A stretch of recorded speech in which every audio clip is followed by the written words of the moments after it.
However, there are some points of difference between home trade and international trade which are as under.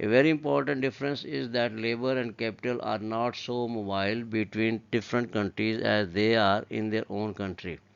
Labor generally does not like to migrate to other countries due to difference in language, family system, customs, religion, monetary system and social conditions, etc. Capital is comparatively more mobile than labor because it is not related to personal preference. It can be invested in other countries if there is more rate of return, that means profit, as compared to home country. The rates of remuneration are different in countries which provide a base for movement of labor and capital to other countries.